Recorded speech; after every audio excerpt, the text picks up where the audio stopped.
everyone, thank you for joining me on my video today. I got such lovely feedback last week from my chatty real-time video that I thought I'm going to try to keep making these once a week, as well as my normal sped up time-lapse type videos. And I'm going to continue this week on the Memorydex theme. This week I have cut my Memorydex card out of a heavyweight YUPO paper. I'll show you what I've used. I've used this one from Ranger. This is heavier than a normal YUPO paper. I've also got this paper that is much thinner. So if I show you that one, that's more like a normal paper sort of weight. I'm using the heavyweight because I want to do some heat embossing, and YUPO paper is a synthetic paper, so it's sort of got like a plastic quality, because what I want to use on it today are my alcohol inks, and they work really well on this paper because it's got that slick plastic type surface. It helps them to move around nicely on there. I also wanted it to be a bit thicker because it's going in my Memorydex spinner, but I have put underneath a piece of the normal YUPO paper for two reasons. One, so that if I get any excess alcohol ink, it will be on the back so I can create a new background, but also because I have found in the past that these silicone mats that you can use, for some reason it's already moving, that you can use on your work surfaces. I use it mostly to stop the glare from the glass mat underneath, but when I used alcohol inks on my silicone mats before now, I have found that some of the colours can get right in and stain them. Even though I then would try and use some alcohol to wipe it off afterwards, it just never seems to come out. So I've got this underneath to help protect that as well. Now, I am using alcohol inks, and obviously they do have warnings on them. They are flammable, so I keep mine stored in one of these distress tins from Tim Holtz. The alcohol inks I use as well are the Ranger distress ones, not for any other reason other than my first ever alcohol inks that I ever heard of and bought were the Ranger ones, as they were then. They were actually Adirondack, and actually you can see, so this is one of my first ones that's actually got the Adirondack labelling on it. So that's why I just always stuck with that particular brand. I haven't tried any other alcohol inks, so I cannot tell you whether any are better or any worse. As far as I'm concerned, I would have thought that most alcohol inks are going to do roughly the same thing. I'm in quite a big room, and I do have a window open near me to help with the fumes.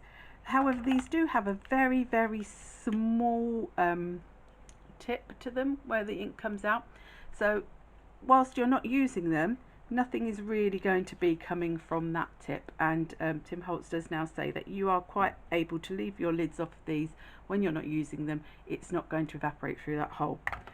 I choose not to wear gloves because I've never had a reaction using alcohol inks, but also I don't tend to get it on my hands because I do drop it, and then I use this is actually a keyboard cleaner. It's not a special tool. It only cost me, I think, about £4. So this is what I use to move my ink about. I don't use a straw because I don't like the idea of getting those fumes near to where I'm going to be breathing. So that is why I use one of these instead. I think that's about covers it. So I'm going to go for a bit of a sea themed background to start with. So I'm going to go with some greens and blues. So we've got Stream, we've got Stonewashed, you can see some which are my older ones. Then we've also got Patina, Meadow, Oregano, and we've got Limeade. So those are the colours that I want to go for. I might not use them all. I have also got the gold mixative. Now I have to admit that I do struggle a little bit with the mixatives. I know that there are also alloys now, which I haven't actually tried. I find that if I use the mixative, it tends to take over too much, so I might actually leave that off for now. Oh, forgot the other thing I need. I also want to have a little bit of the blending solution. Quick word about the blending solution: never put it in a spray, because it's not just alcohol, it has actually got resins in it as well, which you really shouldn't be breathing in. I really apologize, my mat keeps moving when I lean on it. It's very annoying. So let's go for we'll put a little bit of the blending solution on first. I hope you can see that it's a bit white on white, but hopefully once the colours start to go down, you will see it a bit better. So I'm going to put a bit of blending solution down to start with, and I'm going to start with my limeade, and I'm just going to put a few dots down there, and then I'm going to just move it about a little bit just to get some flow going. And alcohol inks do dry quite quickly, so I don't hopefully need to be taking too much time today with waiting for things to dry. Let's put a little bit in here, and just by putting that blending solution down first, all I'm doing really is just helping it to move a bit more freely as soon as I start to blow the air onto it with this. And let's go with, shall we have stream or stone wash? Let's go with a little bit of stream just on the edge there. Oops, that splattered a bit, didn't it? The stream is a lot darker, so we won't put too much on, and I might even put a little bit more blending solution in here just to hopefully move that about a bit more and give that a blend. So we've got a nice sort of greeny blue thing going on there, and then the other thing you can do is you can then drop some little drops. So let's put some drops in and see what happens. It's not too many because I don't want to totally obliterate my background, so let's just have those there. So I'm not going to use the other colours. So that's my alcohol ink background. I have put quite a lot of ink on there, I've just realised, so I'm going to just lift that up, bring that up to you on camera. So hopefully that's still I don't get it on me, look, and then the first thing I do is get it on me, but I've got that in the background now that I can also use another time. So what I might do is I might pause you here and then I'll come back when that has dried. Okay, so I'm back and it's not totally dry. I did go in with the keyboards cleaner and just squirted it a little bit more, and you can see where the thicker areas are, it's still actually quite sticky. So what you can do is, if you've got anything like some gold foil, not the heat sort of foil, but just the normal foil you use with the glue, and I've got all these bits that have got so much leftover bits, you can see, and sometimes I find that I can get this to work, sometimes I do it too soon and I just get ink all over the back of my foil, sometimes it's just not sticky enough. So, but sometimes you can just get a bit of the foil, oh yes, to stick to those areas that haven't quite dried, and it gives us a really nice effect on your background. So if you've got this foil and you've used some and you have these where you've got lots of little bits left on them, I don't throw any of them away. I keep them and keep them until I've literally used as much as I can off of them.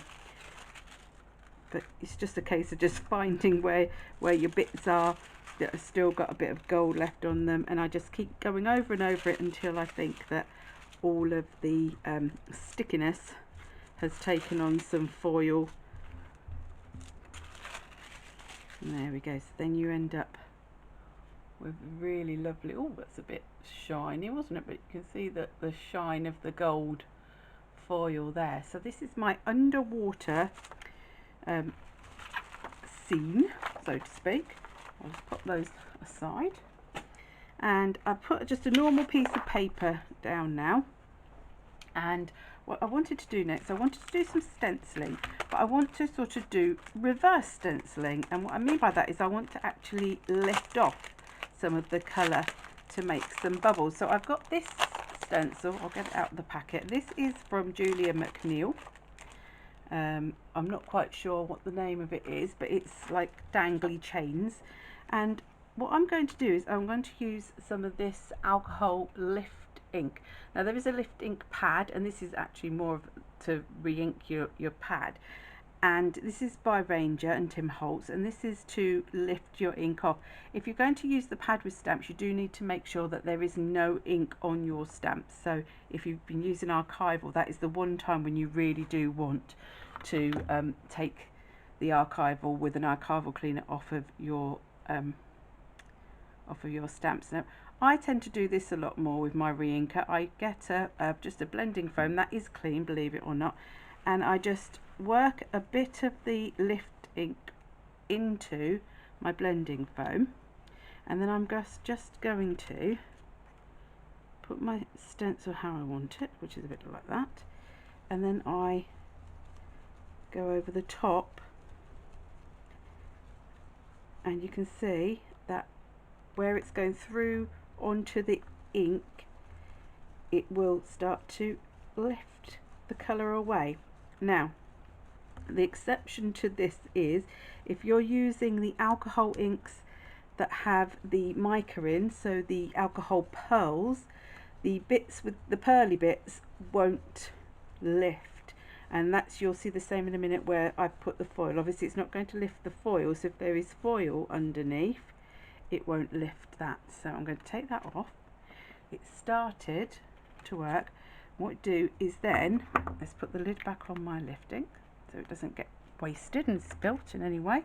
I'm going to get a piece of kitchen paper, kitchen roll, and first of all I'm just going to lay it and just dab that way, because I don't want, if there's any ink on there, I don't want to start rubbing, because that will obviously then smudge the ink around it, because it's doing its job of lifting the colour. So I first of all will lift it, and you can see where it's took that. Then once it's dried a bit, you can come back in. I'm a bit worried about the, and then you can buff it, and then that will take the final bits of that ink.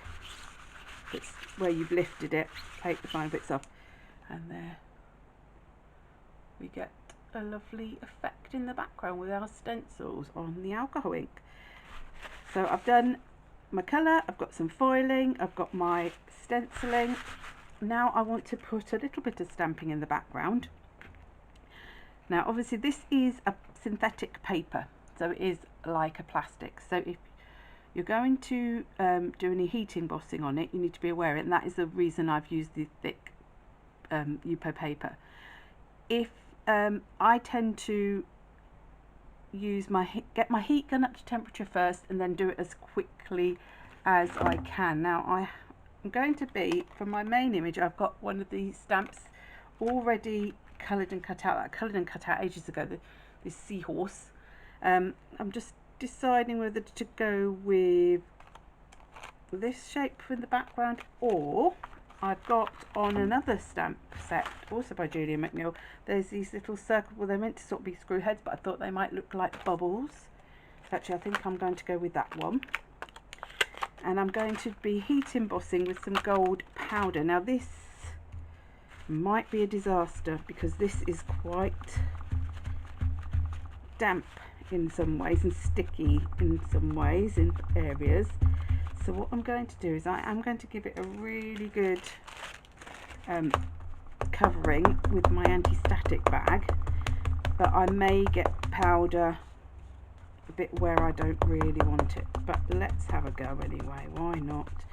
It's going to give it a nice golden sort of sheen, if not. So I'm going to use my WOW embossing pad. So this is a clear sticky ink. Let's get a block, and let's put some bubbles in. So let's have some let's have them going this way, so let's have them going over that a little bit as well.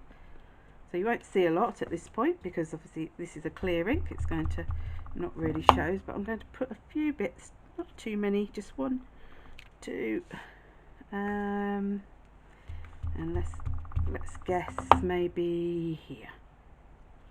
3. Now I'm thinking maybe a little bit on the edge actually, so let's have a little bit on the edge. We have 4, and if we've got that edge, we're going to have that edge, aren't we? So let's go 5. So a nice odd number. I like to work in odd numbers. And I've got this gold superfine embossing powder. This is Sentimentally Yours by Phil Martin. I do actually find most embossing powders all generally work pretty well. Actually, that hasn't stuck to areas I don't want it, so I'm quite pleased with that. So let's just tip this back into the pot. So I do tend to use a piece of paper. I do have one of those tidy trays, but I just find it's the static sticks it to the tray too much for my liking. So I'm going to heat my heat tool up first to make sure it's really hot, and then I'm going to just do it as quickly as I can, because if you hold it too long in one area, it will start to bubble that YUPO paper. So here we go. Let it heat up. And I'm actually also going to lift this so that it's got the heat really going through it. So as soon as I see that change, I'm moving on.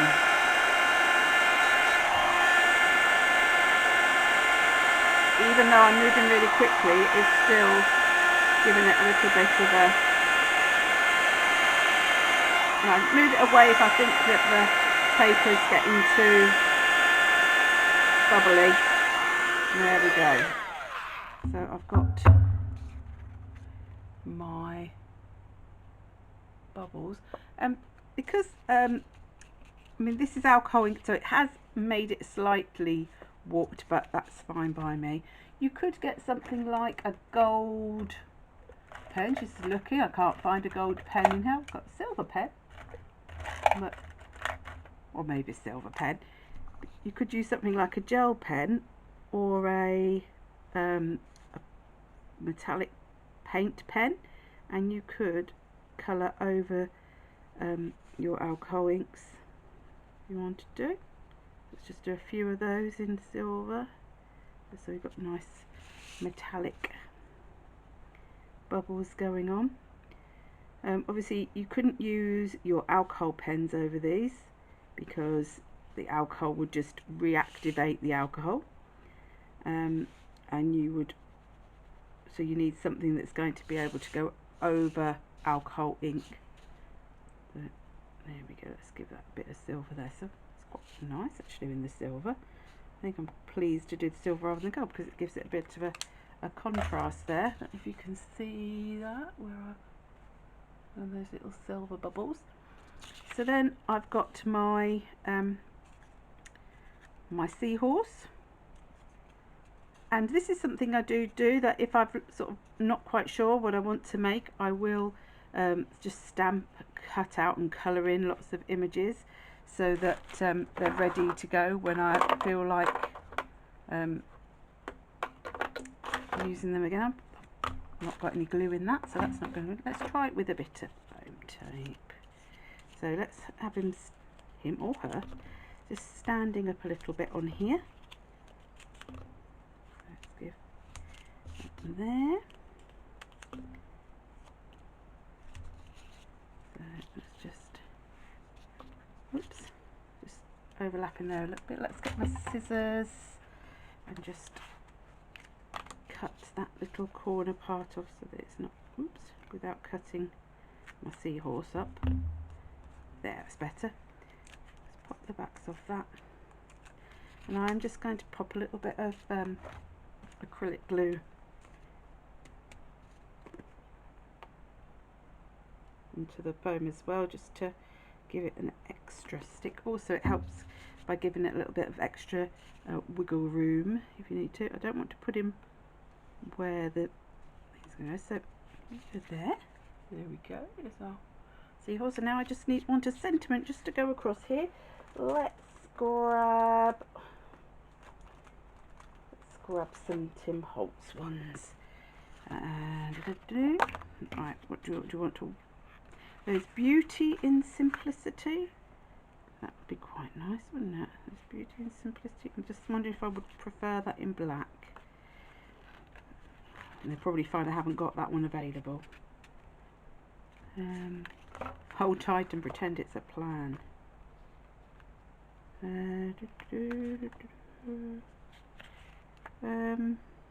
Actually, I quite like Hello My Darling.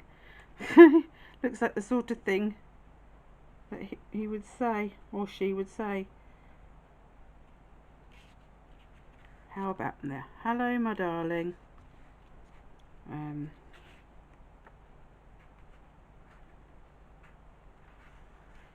Ooh, I feel like it needs another. Today is a good day. There we go. That would be quite nice, wouldn't it? Hello, my darling. Today is a good day. There we go. My finished little Memorydex card with alcohol ink, lift ink, bit of foiling, bit of embossing, and some Julia McNeil stamps and stencils. So if you enjoyed the video, do please give it a like. If you haven't already subscribed, I would love you to join. I really do appreciate everybody who comments, who likes, who subscribes. It's really, really appreciated by me. So thank you very much for watching, and I'll see you next time. Bye.